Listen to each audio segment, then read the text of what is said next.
Fala, meus queridos, Deus abençoe a todos. Vamos juntos fazer o nosso estudo bíblico de hoje. Hoje vamos para o capítulo 38 do livro do Êxodo. Capítulo 38 do livro do Êxodo. Estamos vendo aqui o finalzinho do livro do Êxodo, que é a construção da tenda do encontro, da arca da aliança, das roupas dos sacerdotes. Então, algo muito concreto, direcionamentos concretos do próprio Deus e que foram realizados tal qual o Senhor pediu. Isso nos demonstra, nos ensina, né, que o nosso Deus é um Deus de detalhes, um Deus que nos instrui, um Deus que quer que a gente obedeça os mínimos detalhes também das suas ordens, um Deus que é presente, né, um Deus que quer o melhor para Ele e nos dá capacidade para isso, um Deus que nos capacita, um Deus que vive uma liturgia, que há um sagrado, que há um divino, que há a construção desses lugares santos. Enfim, isso é importante. Isso é relacionamento com Deus. Isto é uma religião. Isto é uma religião. Um relacionamento com esse ser divino. Então, vamos juntos meditar aqui o capítulo 38. Pega a tua Bíblia, em nome do Pai, do Filho e do Espírito Santo. Amém. Vinde sobre nós com o teu Espírito, Senhor, para podermos entender a tua palavra e assim crescer ainda mais no teu conhecimento. Amém. Capítulo 38, versículo 1. Depois de construir aqui, né, Bezaleel e Oliabe, junto com homens que foram dotados de sabedoria por Deus, construíram a habitação, a armação para a habitação, a cortina, a arca, a mesa dos pães da oblação, o candelabro, o altar dos perfumes, o óleo da unção e o perfume. Agora nós vamos para o capítulo 38, vamos ver outros objetos e locais que serão construídos. Fez o altar dos holocaustos de madeira de acácia, 5 côvados de comprimento, 5 côvados de largura. Isso dá 2,20 metros, mais ou menos. Era quadrado e 3 côvados de altura. Nos 4 côvados fez levantar chifres, formando uma só peça com ele, e o cobriu de bronze. Fez também todos os acessórios do altar, recipientes para recolher suas cinzas, pás, bacias, garfos e braseiros. Fez todos os seus acessórios de bronze. Fez para o altar uma grelha de bronze em forma de rede, sob o rebordo do altar,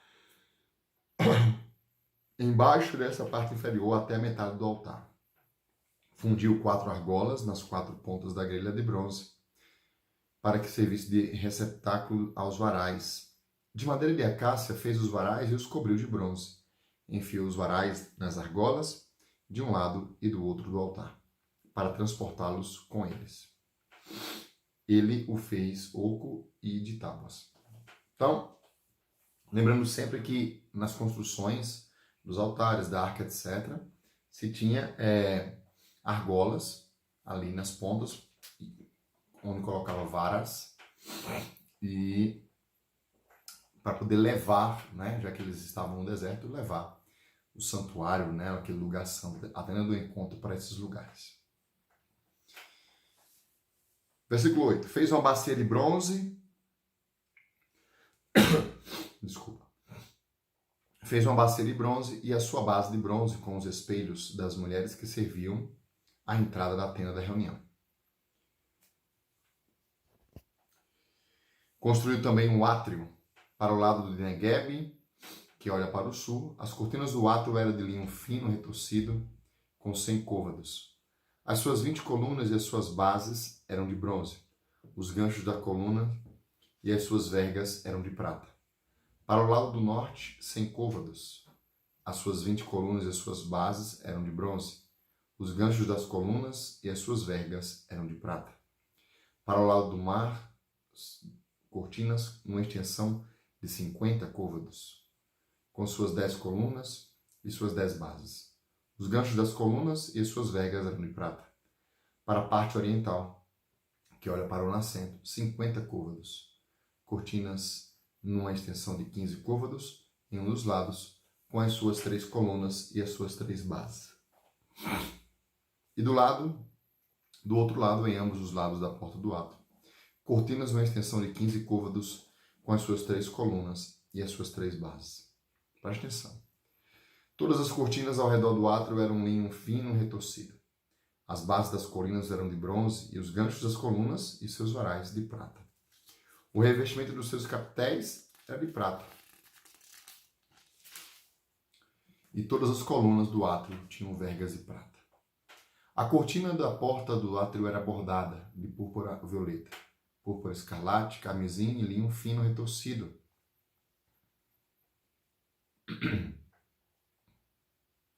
20 côvados de comprimento e 5 de altura e de largura, como as cortinas do átrio. As suas 4 colunas e as suas 4 bases eram de bronze e os seus ganchos de prata, e o revestimento dos seus capitéis e vergas de prata. Todas as estacas da habitação e do recinto do átrio eram de bronze. Então, gente, o átrio, vamos dizer assim, era como que o pátio do templo, né?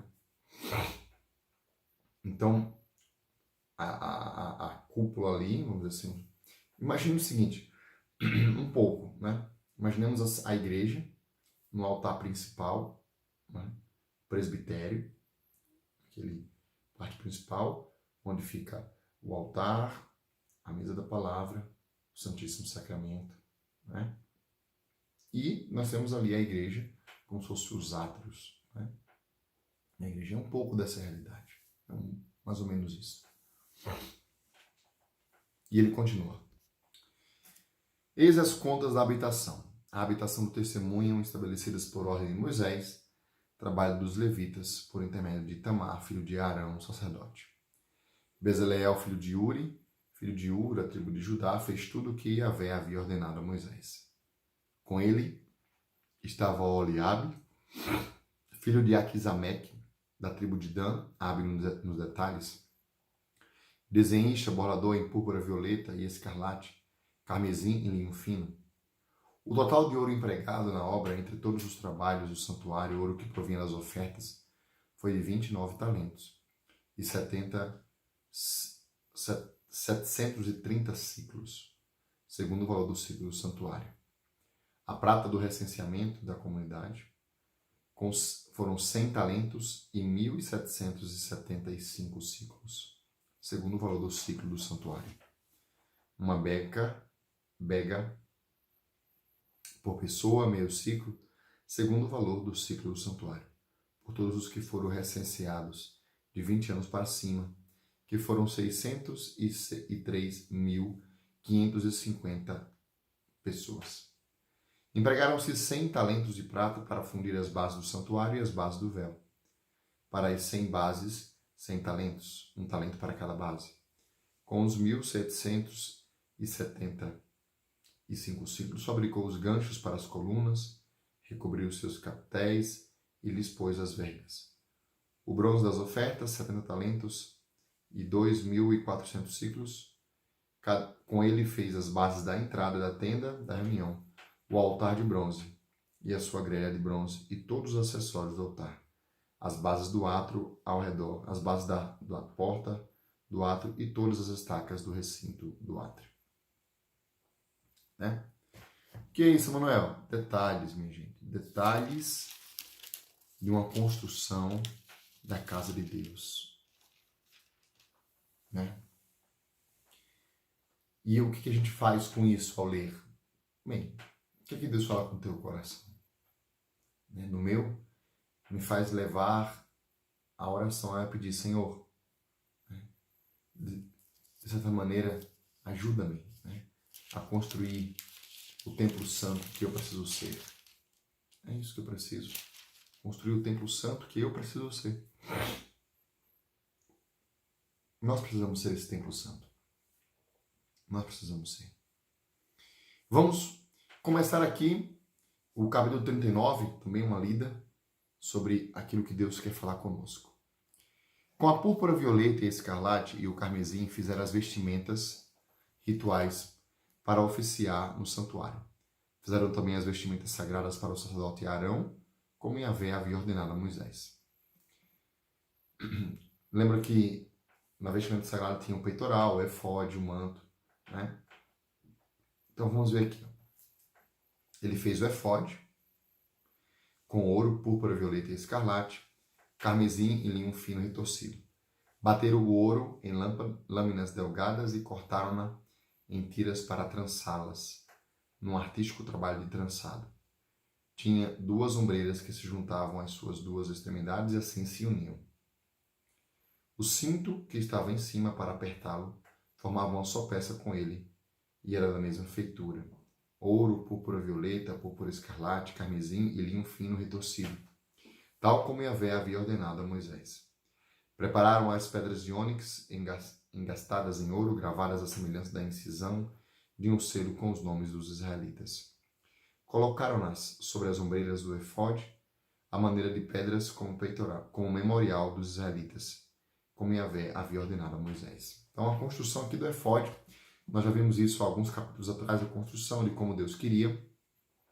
Perceba que aqui há, de certa maneira, uma repetição do que já foi dito. Porque primeiro nós vimos ali a ordem de Deus a Moisés. Moisés descreve de novo, passa essa ordem para o povo, e aqui é a execução desta ordem. Então a gente faz uma leitura quase que, em alguns momentos, 3 vezes do mesmo fato, da mesma construção. Fez o peitoral, versículo 8º. Fez o peitoral, trabalho artístico trançado, de mesma feitura do efode, de ouro, púrpura violeta, púrpura escarlate, carmesim e linho fino retorcido. Era quadrado, e o fizeram dobrado em 2, com 1 palmo de comprimento e 1 de largura. Colocaram nele engaste de pedras dispostas em 4 filas, uma sardônica, um topázio e uma esmeralda para a primeira. A segunda fileira era de carbúnculo, safira e diamante. A terceira, uma ágata, um jacinto e uma ametista. A quarta era de berilo, um ônix e um jaspe. Estavam engastadas com engastes de ouro em suas guarnições. As pedras correspondiam aos nomes dos israelitas, 12, como os seus nomes. Estavam gravadas com um selo, cada qual com o seu nome, segundo as 12 tribos. Então, as 12 tribos de Israel, né? Fizeram sobre o peitoral correntes traçadas, como um cordão de ouro puro. Fizeram também 12 engates de ouro e 2 argolas de ouro, e fixaram ambas as argolas nas 2 extremidades do peitoral. Passaram os 2 cordões de ouro para as argolas dos extremos do peitoral. Fixaram as 2 pontas dos cordões nos engates e os prenderam nas 2 ombreiras do efode em sua parte dianteira. Fizeram 2 argolas de ouro que puseram nas 2 pontas do peitoral na sua orla, que atravessava o efode por uma parte inferior. Fizeram também outras 2 argolas de ouro que fixaram nas 2 ombreiras do efode em sua parte inferior direita, perto da juntura por cima do cinto do efode. Juntaram o peitoral, as suas argolas, as argolas do efode, com um cordão de púrpura violeta, para que ficasse fixo por cima do cinto do efode, e não pudesse o peitoral desprender-se do efode. Tudo como Yahvé havia ordenado a Moisés. Tudo como Yahvé havia ordenado a Moisés. Detalhes da roupa sacerdotal. Há ainda quem reclama da batina do padre, né, da estola, da casula. Não, existe uma dignidade, uma sacralidade naquilo que eles vão realizar. E por isso eles se vestem de forma sacra, diferente. Vemos isso desde o Êxodo. Olha aqui a construção das vestimentas do sumo sacerdote. Para concluir, no dia de hoje a gente retoma no dia de amanhã, finalzinho do versículo 39 e o último capítulo, capítulo 40 do livro do Êxodo. Né? Então, nós vemos aqui essa experiência e o que é que Deus falou com você? Eu sei que pode ser difícil a gente colher, mas sejamos fiéis à leitura. Vamos dia após dia, lendo. Tenho certeza que Deus vai falar com o nosso coração. A mim fica isso, a dignidade das coisas, um Deus detalhista. E para você? Comenta aqui nos comentários e amanhã é o nosso último dia do livro do Êxodo, se Deus quiser.